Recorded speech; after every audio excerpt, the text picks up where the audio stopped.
Total War. It's been a massive talking point recently, especially with the newer games. Total War Troy releasing exclusively on the Epic Games Store for the first 12 months, and then Total War Warhammer 3 being announced a few weeks ago. But I had the pleasure to sit down with one of the OG Total War YouTubers, the Prince of Macedon, being the first Total War commentary YouTuber in about 2007 and gaining over 100,000 subscribers in a very short amount of time. I know many people watching this video will have heard of the Prince of Macedon before if you've been around the Total War YouTube community for quite some time, but it's been no secret that he hasn't really got along with the newer Total War games. You see, whilst Rome 1 and Medieval, Napoleon and Empire are very popular within the community, Thrones of Britannia, Attila, Troy, and even to some extent Three Kingdoms have had some more mixed reviews. So I thought I'd ask the OG of Total War what his true opinions on the more modern Total War games were. This is of course a short highlight. If you guys want to go and check out the full episode, there'll be a link in the description to the YouTube channel, or you can type in Resonance Deep Dive on any of your favorite podcasting platforms.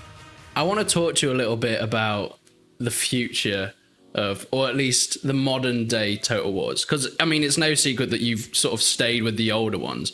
What was sort of the reason behind that? Did you just not really get into the other Total War games? It's the gameplay. The gameplay changed a lot, starting with was it the Shogun. engine that changed? Was it with the engine you think really changed that? Yeah, a lot of people liked Shogun, but for me, I felt like Shogun it just felt the same as every other game after that. It felt exactly like Three Kingdoms. It felt like Warhammer 1 and Warhammer 2. It felt like Rome 2. It felt like, what's that Attila one? I think it's just called Attila. Yeah, Attila. It just felt the same, and I felt like the blobbing never really stopped. I felt like I had like no control over my units. Like I clicked on it, and I also had a hard time distinguishing units when I zoomed out. That's something that never happened on Rome 1 or Medieval 2. So you could zoom out and you could still enjoy the game just as much as when you zoom in. But I felt like when you started playing these newer games, starting with Shogun 2, you zoom out and it looks pretty bad to me. It just looks like a bunch of little blips. I think they lost a lot of consistency, whether you played zoomed out or zoomed in.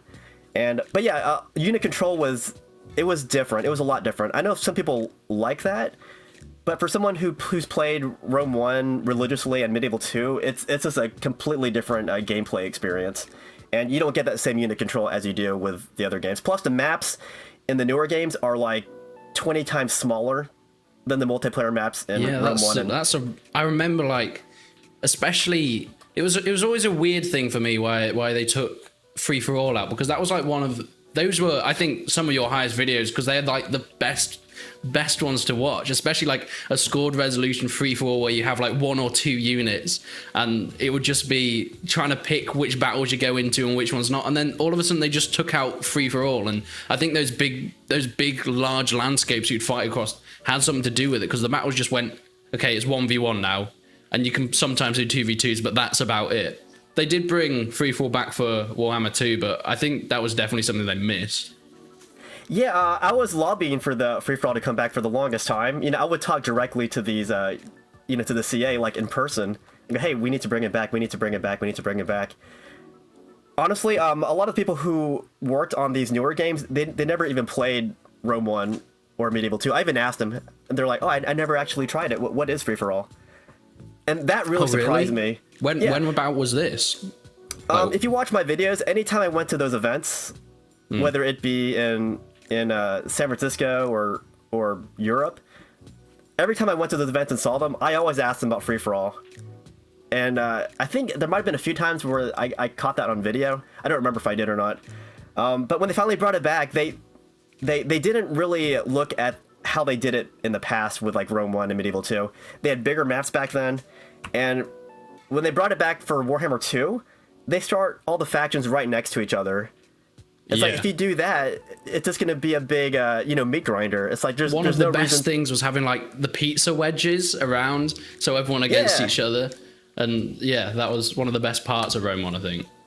Yeah, when you start off on separate corners, that gives you time to, strategize, open like secret diplomacy with other players. So, hey, why don't you attack them and I'll attack these guys. Sometimes you'll backstab them because of convenience.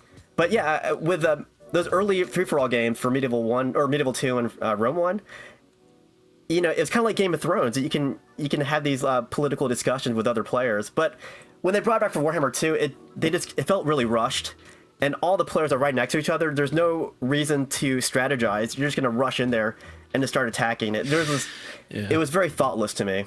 Yeah. So have you? Because I don't know if you might have posted 1 or 2 videos on your channel, but have you played every single Total War, even the recent ones like Warhammer and Warhammer 2? Because you haven't really played that much on your channel, have you? Yeah, I have. I've sampled each game.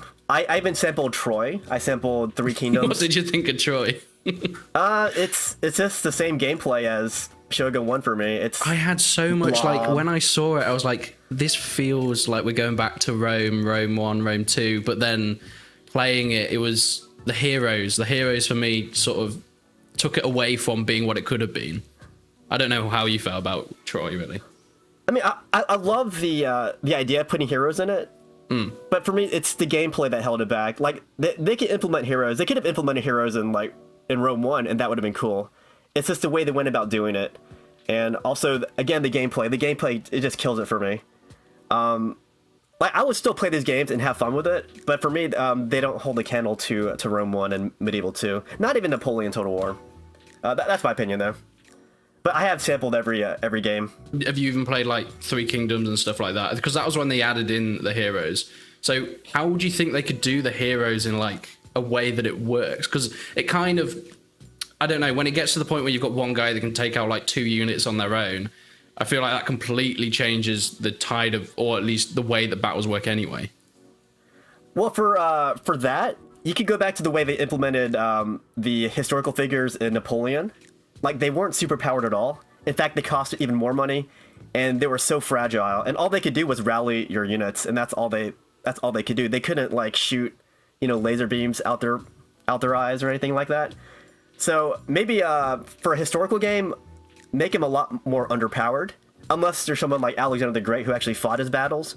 But only give them their only special power should be like rallying, and maybe martial combat if it's a historical figure renowned for martial combat. So that's how I would implement it in Rome 1.